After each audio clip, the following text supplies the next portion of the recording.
The twin sons of Anul. 5 burned orange and red as they dipped toward the horizon. Quan wiped the sweat from his weathered face and looked across his wheat fields. The golden stalks swayed gently in the evening breeze. He had been working since dawn, and his body ached with the familiar tiredness of a long day. At 47 years old, Quan had spent most of his life on this remote colony world. It was a simple existence.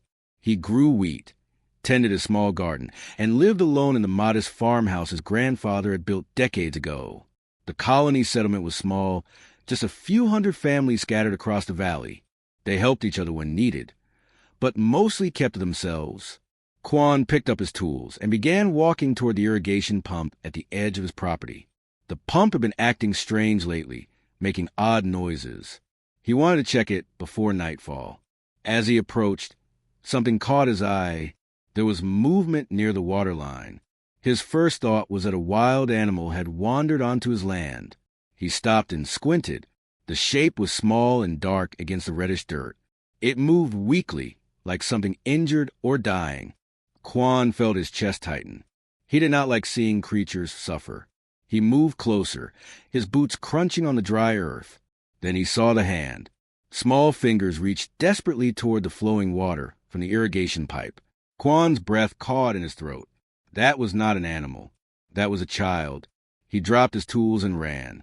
His tired legs found new strength as he rushed forward. When he reached the small figure, he stopped and stared in shock. This was not a human child. The being lying in the dirt had pale blue skin that seemed to glow faintly in the fading light. Strange markings covered its small arms and face, like natural tattoos that flickered with a dim inner light. The child was tiny and impossibly thin. Its chest rose and fell with shallow, rapid breaths. Large eyes, much bigger than human eyes, stared up at Quan with a mixture of terror and desperate hope. The child tried to crawl toward the water, but did not have the strength to move. Quan knelt beside the small alien. His mind raced with questions. What was this creature?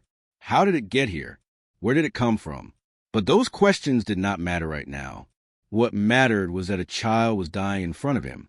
"Hey, it's okay," Quan said softly, holding up his hands to show he meant no harm. "I won't hurt you." The child flinched but was too weak to run. Its breathing became faster, more panicked. Quan could see that the glowing markings on its skin were barely visible now, fading like dying embers. Whatever those markings were, their dimness seemed like a very bad sign. Quan had lost his wife Gina and their daughter Nari 5 years ago. The red fever had swept to the colony like a terrible storm, killing hundreds. He had buried them under the old cherry tree behind his house. Since then, he had lived alone with his grief and his memories. He had not held a child in his arms since the day he buried his own daughter. But looking at this starving, terrified creature, Quan felt something crack open in his chest. This was a child. Different, yes. Alien, yes. But still a child who was suffering and alone. "You're hungry, aren't you?" he asked gently, even though he knew the child could not understand his words. Moving slowly and carefully, Quan slid his arms under the small body and lifted. The child weighed almost nothing. Its bones felt fragile, like it might break if he held too tight. The alien trembled violently in his arms, but was too exhausted to fight or run. Quan carried the child toward his house. The dying suns cast long shadows across the fields. As he walked, he noticed the child's clothing. Beneath the dirt and tears, the fabric was extraordinary. It seemed to shimmer and change colors in the light. Intricate symbols were stitched along the collar, and sleeves with thread that looked like liquid silver. This was not ordinary clothing. This child came from somewhere important. Inside his simple farmhouse, Quan laid the child gently on his old couch. The alien's huge eyes followed his every movement, still filled with fear, but also growing curiosity. Quan held up his hands again, showing he was not a threat. "Wait here," he said softly. "I'll get you something to eat." He hurried to his small kitchen. His hand shook slightly as he opened cabinets and the cooling unit. What did aliens eat? He had no idea. But he had protein bars from the synthesizer, fresh apples from his garden, rice cakes, and clean water. He would start with simple things and hope something worked. Quan arranged everything on a tray and returned to the living room. The child sat up slightly, its glowing eyes locked onto the food. Those eyes grew wider, more desperate. He set the tray on the low table in front of the couch and stepped back, giving the child space. The alien lunged forward with surprising speed. Small hands grabbed a glass of water first. The child drank desperately, water spilling down its chin and onto its strange clothing. Then it reached for a protein bar, tearing into it with small pointed teeth. Quan watched with a tight feeling in his throat. The child ate like it had not seen food in many days, maybe weeks.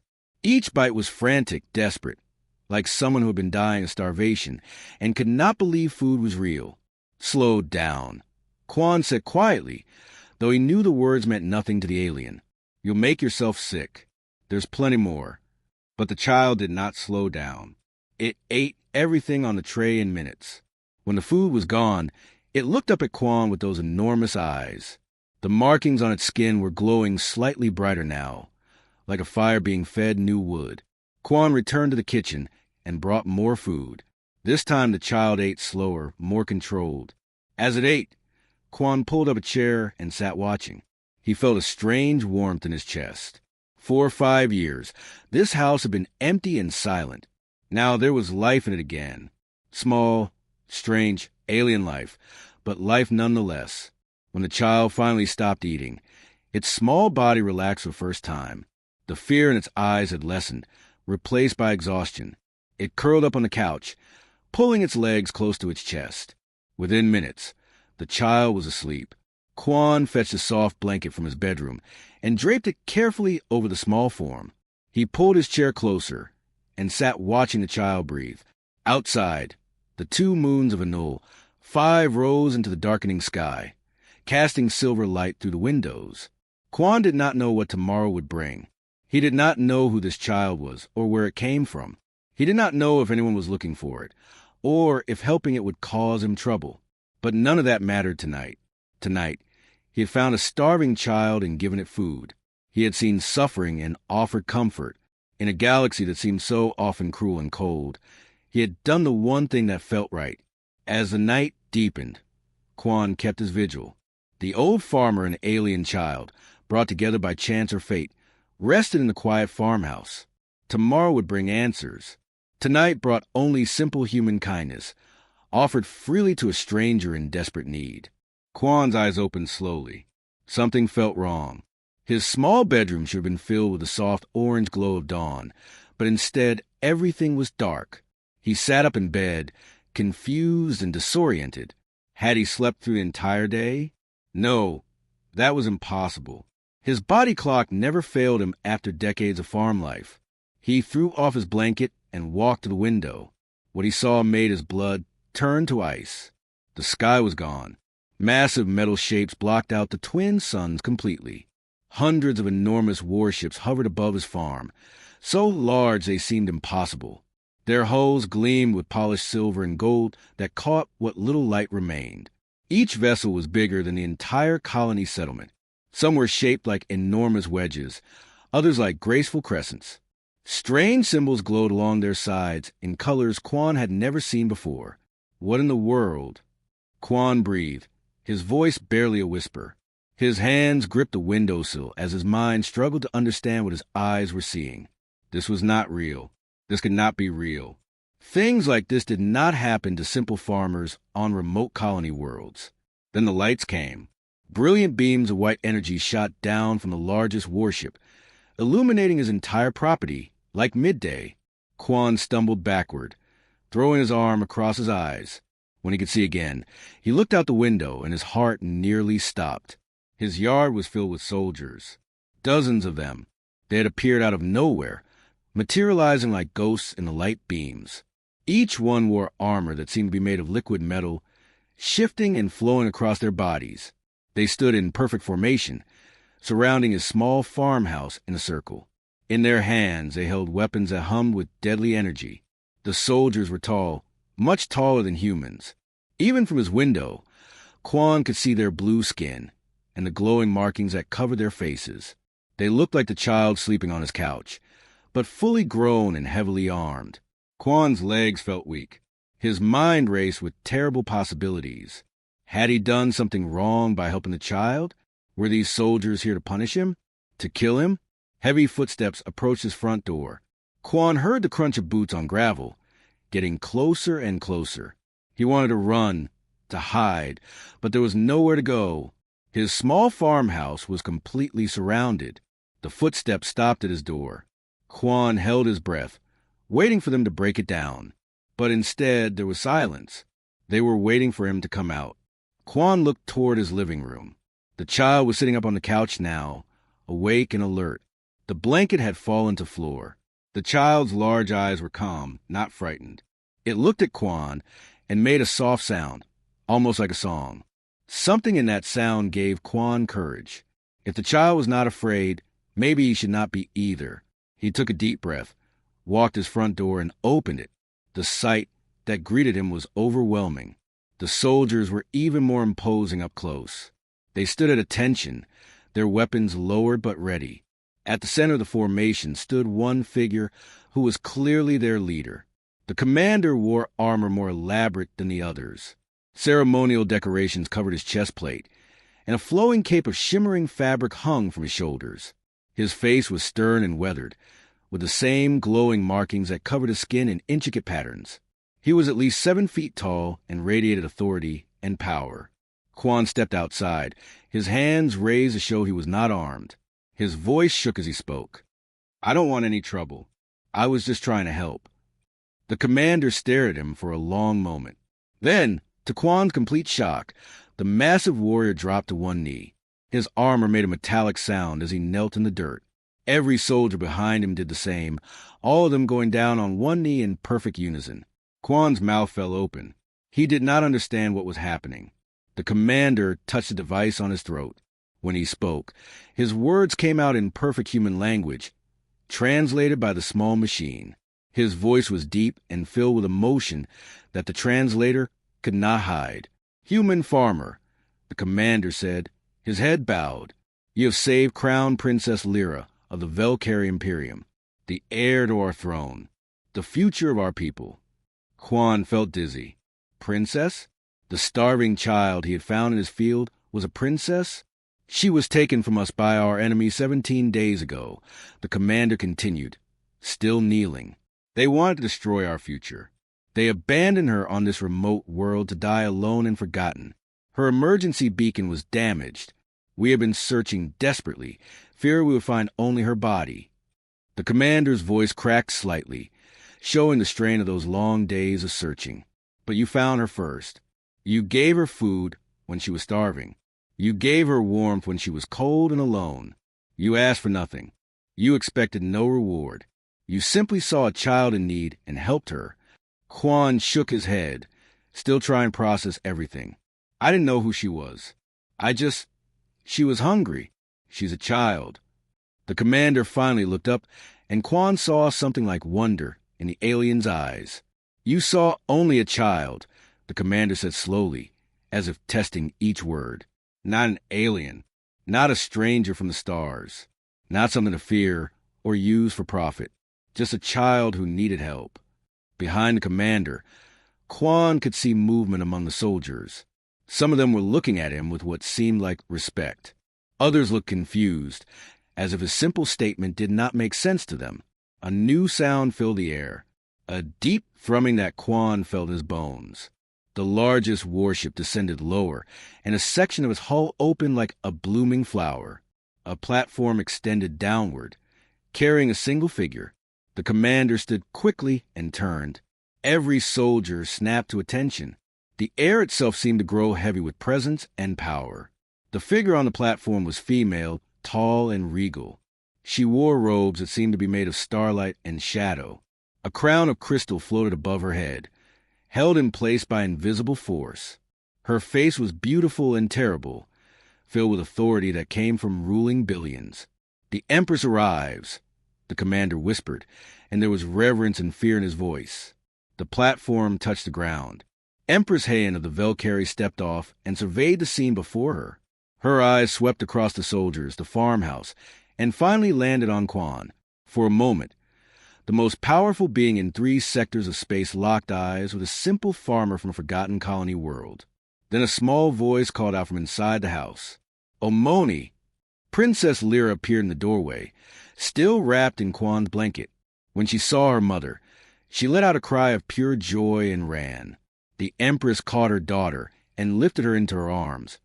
And suddenly she was not an empress anymore. She was just a mother holding her lost child. Tears streamed down Han's face. They glowed with soft blue light as they fell, evaporating before they hit the ground. She held Lyra close, whispering words in their musical language that Quan could not understand but felt in his heart. Princess Lyra stood beside her mother, still holding both their hands. She looked up at Quan with those large, luminous eyes and spoke in her musical language. The words flowed like water over stones, beautiful even though Quan could not understand them. Empress Heian smiled sadly as she listened to her daughter. Then she looked at Quan and translated. She says you have kind eyes. She says you reminded her of someone safe. She was so frightened and alone, but when she saw your face, she knew you would not hurt her. Quan felt his throat tighten. He knelt down so he was at eye level with the small princess. "I'm glad I found you," he said softly. "No child should be alone and afraid." The Empress watched the simple exchange, and something shifted in her expression. She gestured to Commander, who stepped forward carrying a small box made of crystal. The box glowed from within, pulsing with gentle light. "Farmer Quan," the Empress said formally, "the Velcari have existed for more than 10,000 years. In all that time, across hundreds of worlds and countless encounters with other species, we have learned much about the galaxy." She took the crystal box from the commander and held it carefully in both hands. "We have learned that most beings act from self-interest. They help others only when there is profit or advantage. They show kindness only to those who look like them or think like them. This is not wrong. It is simply the way of survival in a harsh universe." The Empress opened the box. Inside, resting on dark velvet, was a pendant. It seemed to be made of captured starlight, shifting between silver and blue in colors that had no names. The chain was delicate, but looked stronger than steel. But 3 times in our long history, we have encountered beings who acted differently. Beings who showed compassion without asking what species someone belonged to, who gave help without expecting reward, who saw suffering and simply ended it because it was the right thing to do. She lifted the pendant from a box.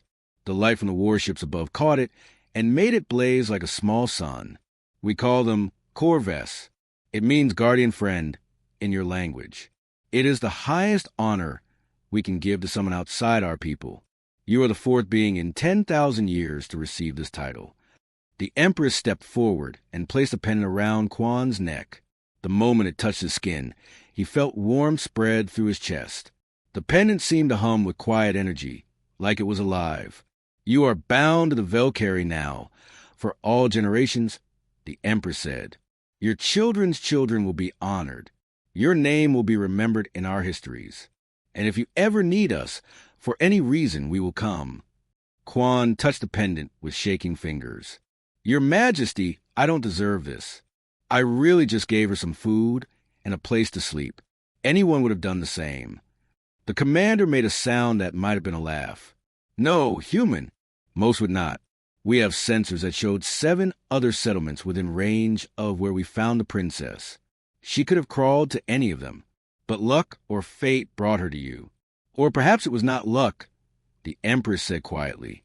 She looked at Quan with ancient eyes that had seen civilizations rise and fall. "Tell me, Farmer Quan, do you have family?" The question caught Quan off guard.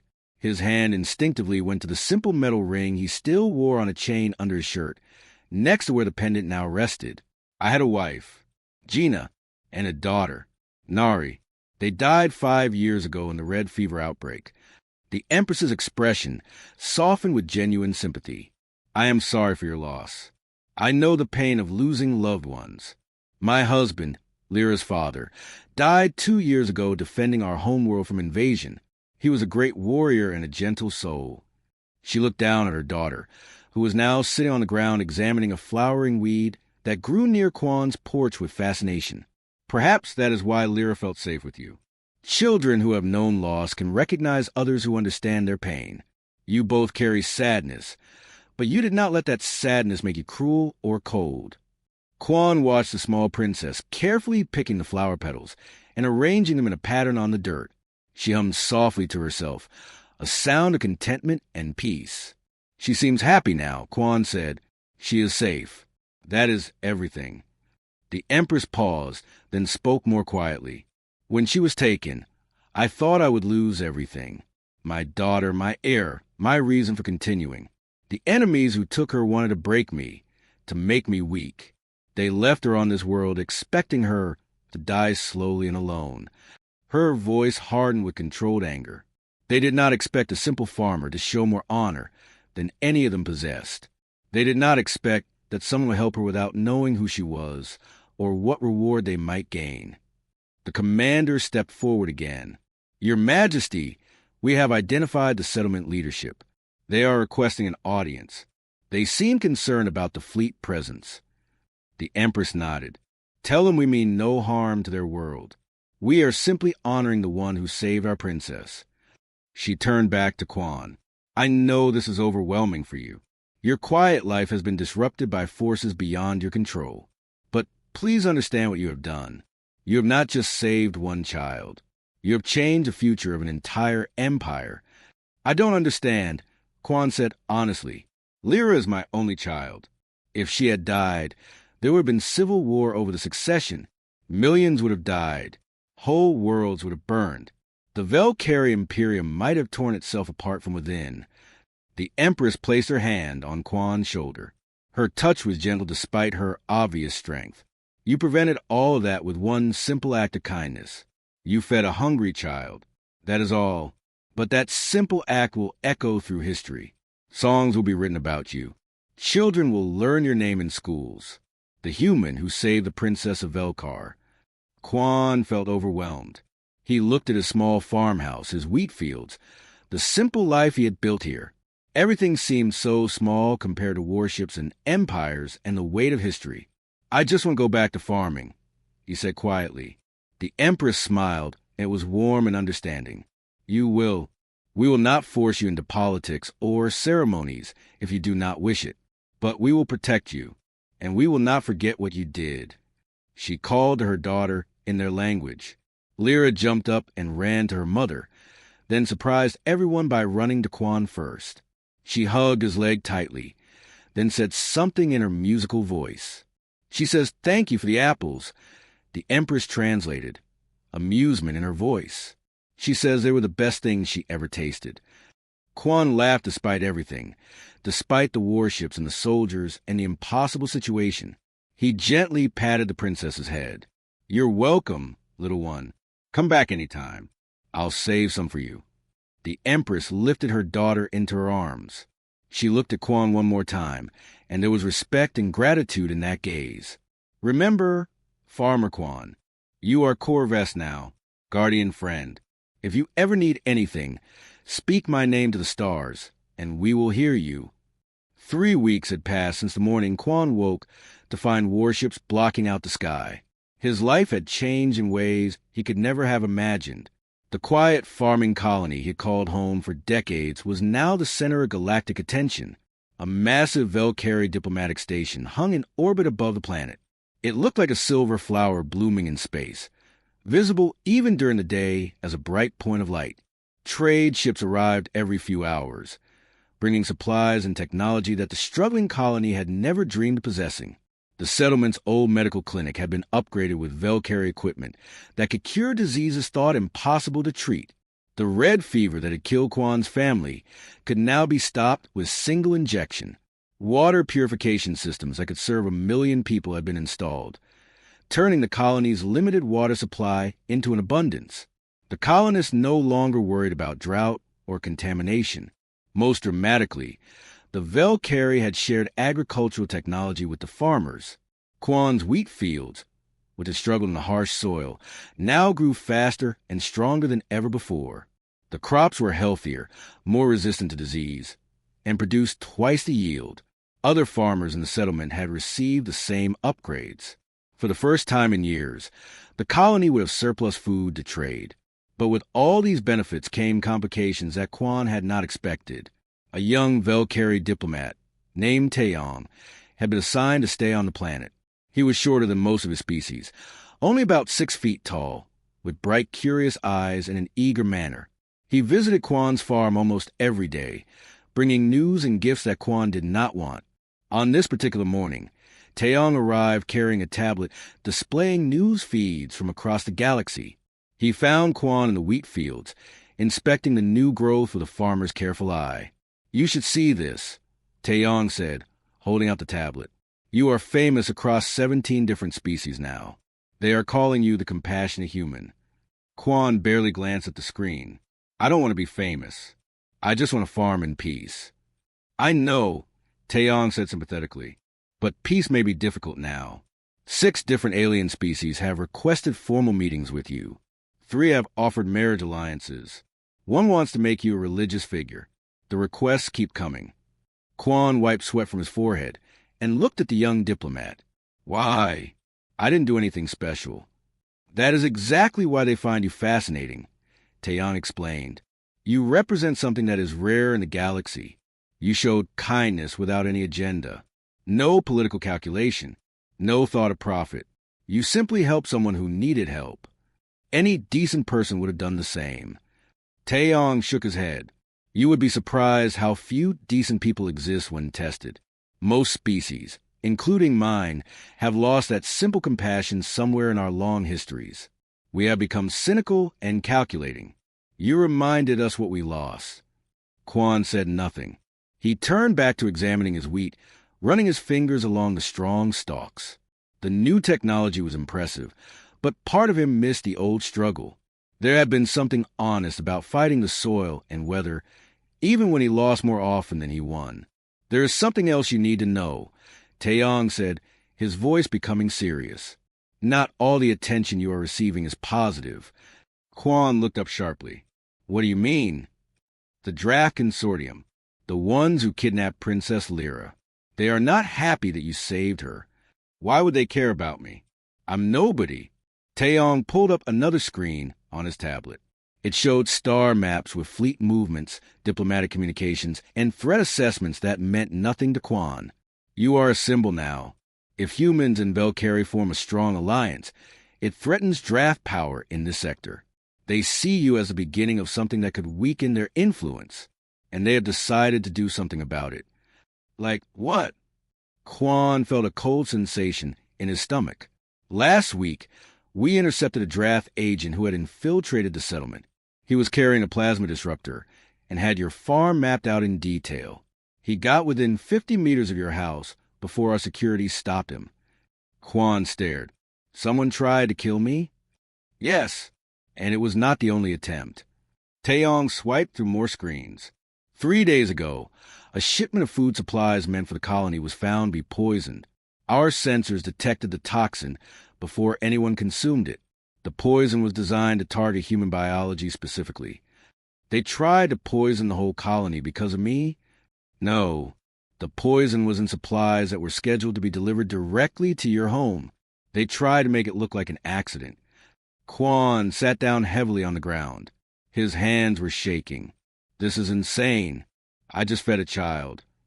"I know, but that simple act has had enormous consequences." Taeyong sat beside him on the dirt. "The Velcari presence here has changed everything. Other species are watching to see how this relationship develops. Some see opportunity. Others see threat. The draft are in the second category. Can't you just tell them I'm not important? That I'm just a farmer?" "That would not help. You are important because of what you represent, not because of who you are." Over the next few days, Quan tried to return to his normal routine, but normal no longer existed. Velcari security personnel in advanced armor patrolled the perimeter of his farm constantly. When he went into the settlement to buy supplies, other colonists treated him differently.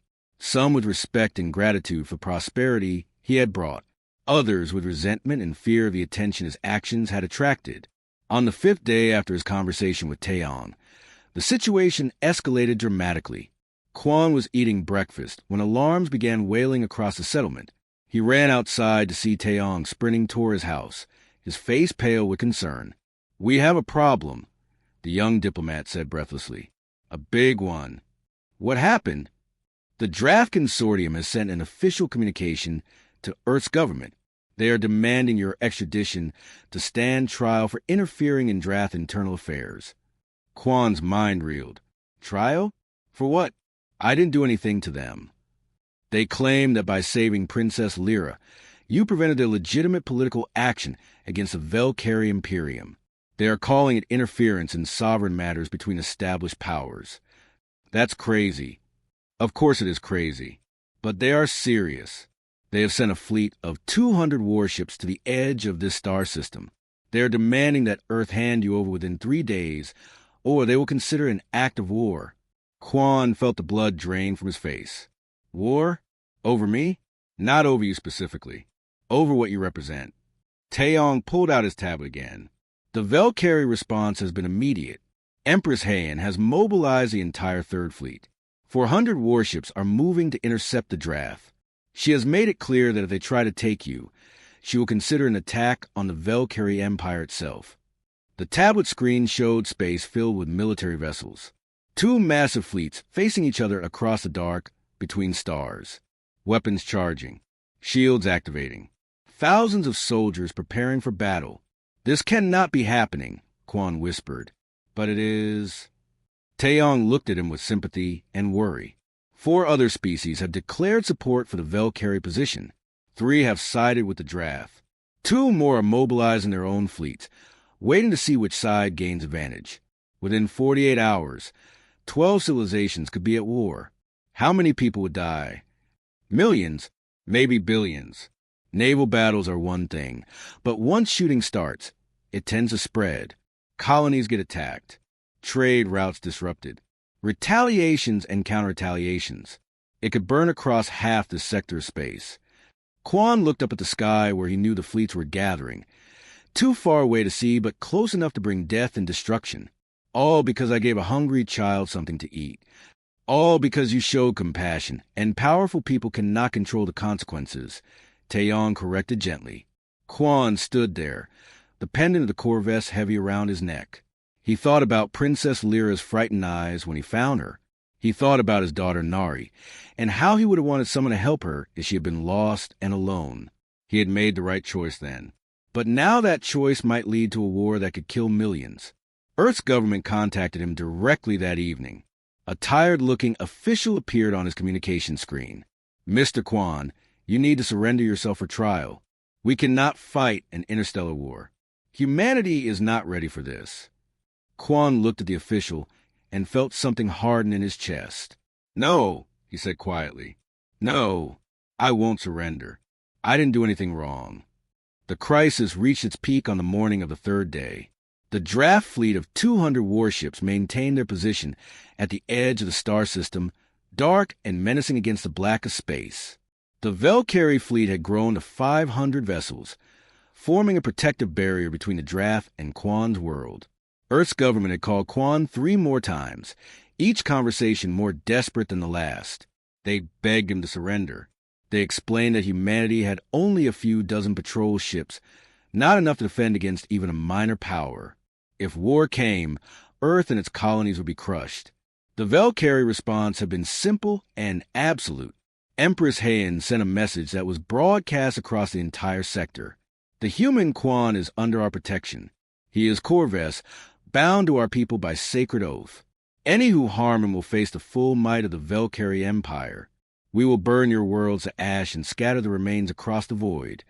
For other species had mobilized their fleets in support of the Velcari. 3 others sided with the draft, claiming that allowing interference in sovereign matters set a dangerous precedent. 2 more powers watched from a distance, waiting to see which side would win before committing their forces. 12 civilizations balanced on the knife's edge of the largest war in 2 centuries. And at the center of it all was a farmer who had given a hungry child some food. Quan sat at his kitchen table, his head in his hands. Taeyong sat across from him, reviewing tactical reports on his tablet. The young diplomat looked exhausted. He had not slept in 2 days. "The deadline expires in 6 hours," Taeyong said quietly. "The draft have said If you are not handed over by then, they will consider negotiations failed. What happens then? War. Almost certainly. The first shots will be fired within hours of the deadline passing. Quan looked up. His eyes were red from lack of sleep. How many will die? In the initial battle? Tens of thousands. But wars like this do not stay contained.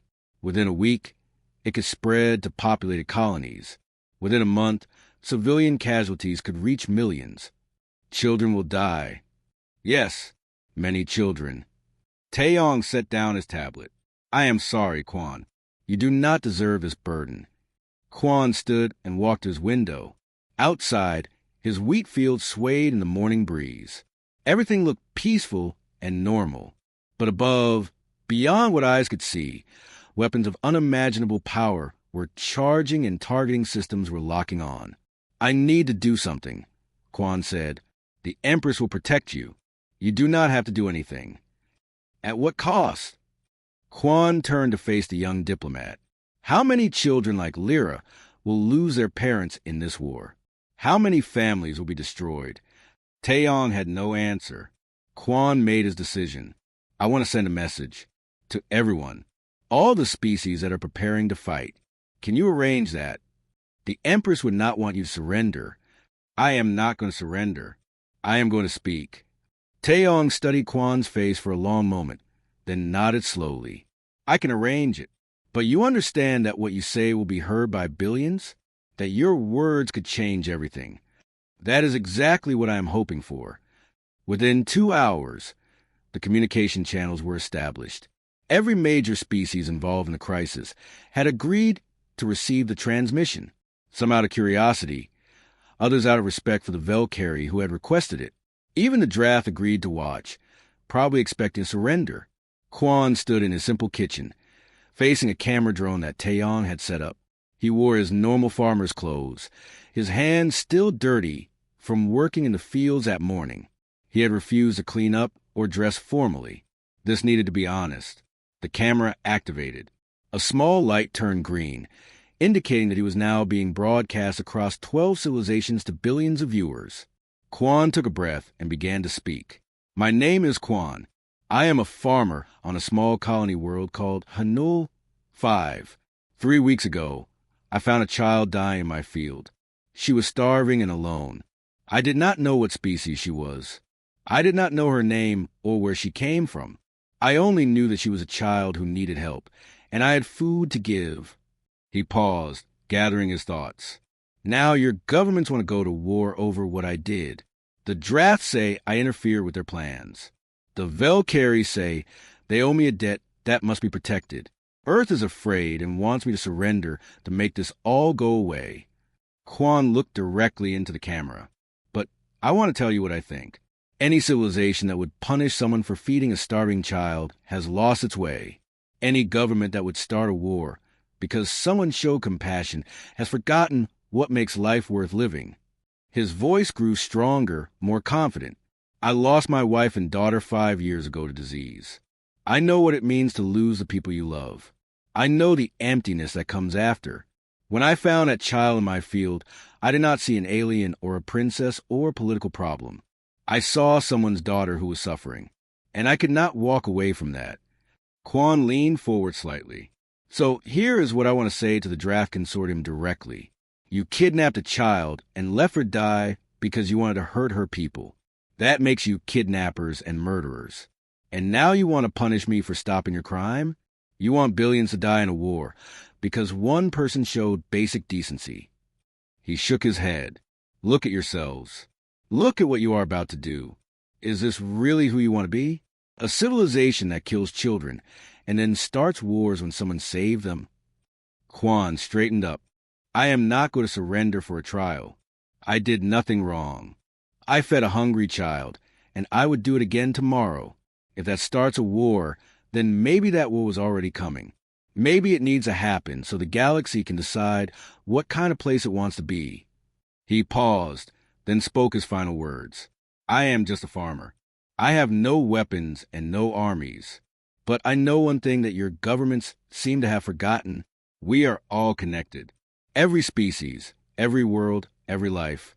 When we see suffering and do nothing, we all become a little less alive. When we choose cruelty over kindness, we all become a little less human, or Valkyrie, or Drath, or whatever we call ourselves. Quan placed his hand over the pendant around his neck. So I challenge you, all of you, before you start this war, ask yourselves one simple question. If it was your child who was starving and alone on a strange world, what would you want someone to do? Would you want them to check what species she was first? Would you want them to calculate the political consequences? Or would you want them to simply help? He looked into the camera one last time. That is all I did. I helped, and I am not sorry. The transmission ended. The green light went dark. Quan sat down heavily, suddenly exhausted. Taeyong stared at him with wide eyes. That was either the bravest or the most foolish thing I have ever witnessed, the young diplomat said. Probably both, Quan admitted. The response came faster than anyone expected. Within an hour, the message had gone viral across every species' communication networks. Billions watched it. It was translated into hundreds of languages. It was debated and analyzed and shared on draft civilian networks. Where government control was usually absolute, the video spread anyway. Draft citizens began asking questions. Are we really starting a war over this? Did we really try to kill a child? What kind of people have we become? Protests erupted on 3 major draft worlds. Not huge rebellions, but enough to make the government nervous. Rival political factions within the draft consortium used the crisis to challenge the military leadership.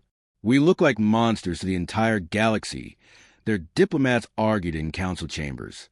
Other species began pulling back their support. The calculus had changed.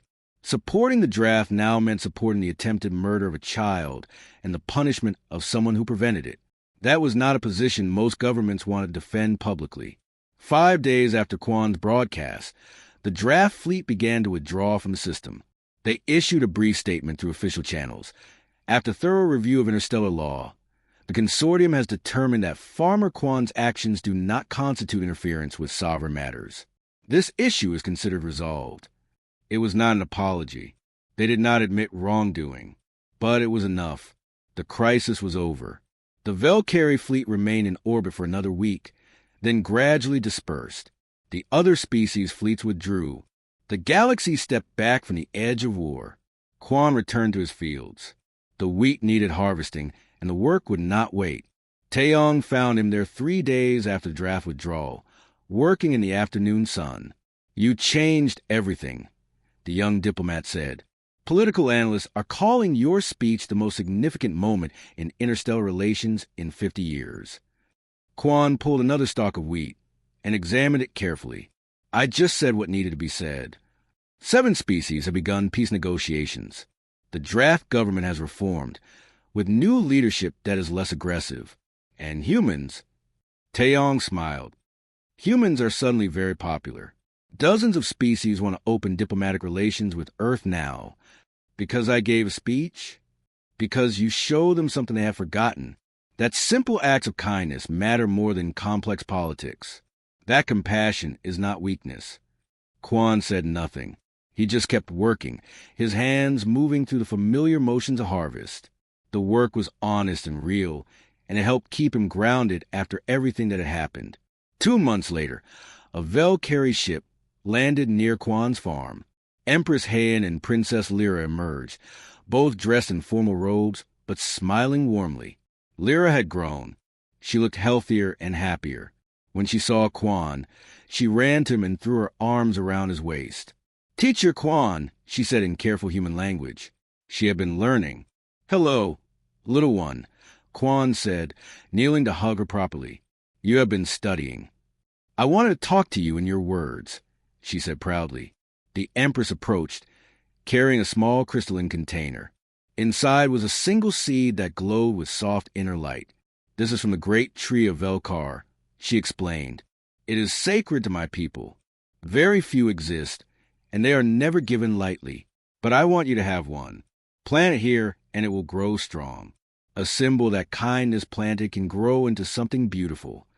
Quan accepted the container with reverence. I will plant it beside my cherry tree. where my family rests.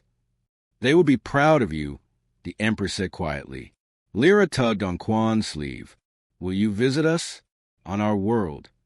Maybe someday, Quan said, but I have wheat to harvest first. After they left, Quan walked to the old cherry tree behind his house. He dug a hole in the earth beside where Gina and Nari were buried and carefully planted the alien seed. As he covered it with soil, he spoke quietly to his family. I think you would have liked her. She reminds me of Nari, brave and bright. Years would pass. The tree would grow tall and strange, with silver leaves that sang in the wind. Children from both human and Velcari families would play in its shade. And Quan would continue farming his fields, living simply, helping others when he could. Above, the stars held new friends and old enemies, vast empires and ancient grudges. But here, on this small farm on Forgotten Colony World, one man had proven that the smallest act of humanity could echo across the cosmos. Quan returned to his wheat fields. The suns were setting, painting the sky in gold and red. The work was never finished, but that was good. It gave him purpose and peace. And sometimes, on quiet evenings, he would touch the pendant around his neck and remember a small, frightened child reaching for water, and he would smile, knowing he had made the right choice. The galaxy had learned an important lesson. Sometimes the greatest power is not found in warships or weapons. Sometimes it is found in a simple farmer who sees a hungry child and offers food, asking nothing in return. That was a human choice, and it changed everything.